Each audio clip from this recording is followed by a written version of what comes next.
আসসালামু আলাইকুম। টোটাল ইম্প্যাক্টে আপনাদের স্বাগতম। বিপিএল এর বেশ বড় একটা খবর নিয়ে আজকে আমরা এখানে এসেছি।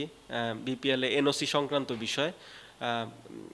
6 জন ক্রিকেটার আছেন যারা হচ্ছে আপনার এনওসি হয়তো একটু লেটের দিকে পাবেন, সেক্ষেত্রে রং হারাতে পারে এবারের বিপিএল। এগুলো নিয়েই কথা বলবো সহকর্মী মোহাম্মদ সাদমানের সাথে। সাদমান, কেমন আছেন? আলহামদুলিল্লাহ, আপনি কেমন আছেন? আলহামদুলিল্লাহ ভালো।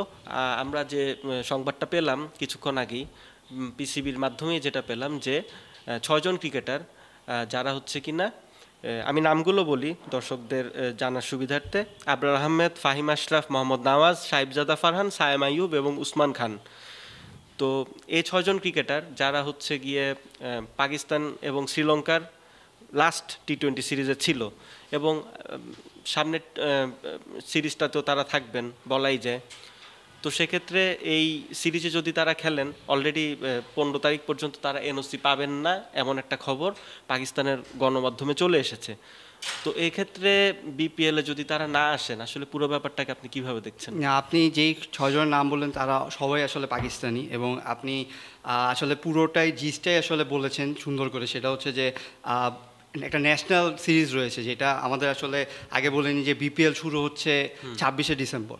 সো তখন থেকে বিপিএলের যেই টিমগুলো রয়েছে তারা কিন্তু এর আগেই অনেকগুলো ডিরেক্ট সাইনিং করে ফেলেছে। পাকিস্তানি প্লেয়াররা বড় বড় নামগুলো রয়েছেন। আপনি 6 জনের নাম বলছেন, তার কারণটা হচ্ছে এই জানুয়ারিতে হচ্ছে 7 তারিখ থেকে 11 তারিখ পর্যন্ত পাকিস্তান একটা শ্রীলঙ্কা ট্যুর করবে টি-20 সিরিজের জন্য। সেটার মূল কারণ হচ্ছে ফেব্রুয়ারিতে টি-20 ওয়ার্ল্ড কাপ, সেইটার প্রস্তুতি হিসেবে তারা ইন্টারন্যাশনাল সিরিজটা রাখছে। এবং সেই ইন্টারন্যাশনাল সিরিজে আপনি যেই 6 জনের নাম বললেন তারা পাকিস্তান স্কোয়াডে ছিল গত যে চাইনেশন সিরিজটা খেলেছেন জিম্বাবুয়ের সাথে, এবং শ্রীলঙ্কাও ছিল সেখানে। সো সেই 6 জনের নাম আপনি বলছেন: আবরার আহমেদ, যিনি চট্টগ্রামে খেলবেন; ফাহিম আশরাফ, রংপুর, তিনি এখন আসলে অফিসিয়ালি জানানো হয়নি, কিন্তু আমরা সূত্র জানতে পেরেছিলাম ফাহিম আশরাফ। মোহাম্মদ নওয়াজ এবং সাইবজাদা ফারহান, দুইজনই রাজশাহী ওয়ারিয়র্সের প্লেয়ার, একই টিমে আসলে দুইটা বড় প্লেয়ার। এছাড়া রয়েছেন সায়েম আইয়ুব, তিনি সিলেটে ডিরেক্ট সাইনিংয়ে ছিলেন; উসমান খান ঢাকা ক্যাপিটালসের ডিরেক্ট সাইনিং ছিলেন। সো এই 6 জন বাদেও কিন্তু পাকিস্তানি আরও প্লেয়ার রয়েছে, মোহাম্মদ আমির, ইমাদ ওয়াসিম, কিন্তু তারা এখন আর আসলে পাকিস্তানের রাডারে নেই। তাদের এনওসি নিয়ে আসলে হয়তো সমস্যাটা হবে না। এছাড়াও কিন্তু রংপুরের আরও 2 জন ডাইরেক্ট সাইন রয়েছেন, খাওয়াজা নাফে এবং হচ্ছে সুফিয়ান মুকিম। খাওয়াজা নাফেও কিন্তু আসলে অতটুকু রাডারে নেই, কিন্তু সুফিয়ান মুকিম কিন্তু রিসেন্টলি আপনি দেখেছেন রাইজিং স্টারে খুবই ভালো খেলছে চেকআপে, এবং তিনি কিন্তু নেক্সট হয়তো পাকিস্তানের টিমে যাবেন।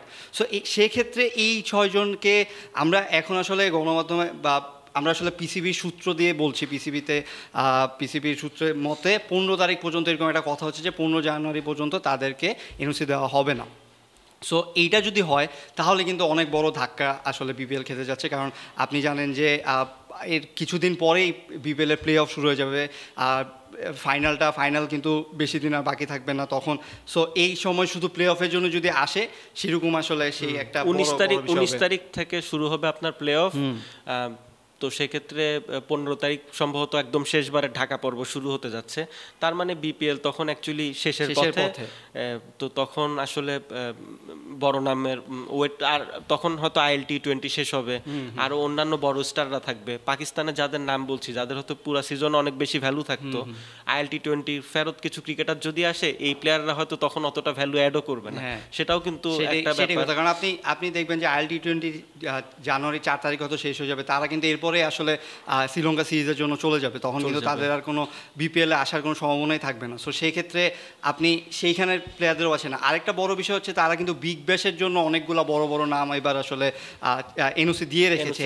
বাবর আজম বলুন, শাহিন শাহ আফ্রিদি বলুন, এই নামগুলো কিন্তু অলরেডি আছে, যদিও তারা বিপিএলে এখনও কোনো দলে তারা নেই বা কিন্তু তাদেরকে এনওসি দেওয়া হয়ে গেছে। এখন তাদেরকে এনওসি যদি বহাল থাকে, সেই ক্ষেত্রে দেখা যাবে যে আরও প্লেয়ার যারা বিপিএলে খেলছে তাদেরকে হয়তো ন্যাশনাল টিমের জন্য কল করা হবে। আমি যেমন বলছিলাম যে সুফিয়ান মুকিমের কথা, তিনি যদি আসলে তখন ন্যাশনাল টিমে কল পান, তিনিও কিন্তু আসলে থাকছেন না।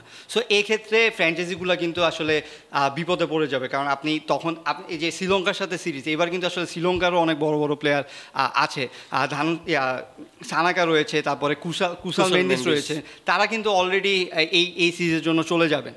সো সেই ক্ষেত্রে আমরা আগেও যেটা দেখেছি যে বিপিএলে কিছু দু একটা ম্যাচের জন্য বড় বড় ম্যাচের জন্য বড় বড় প্লেয়ার আসতো।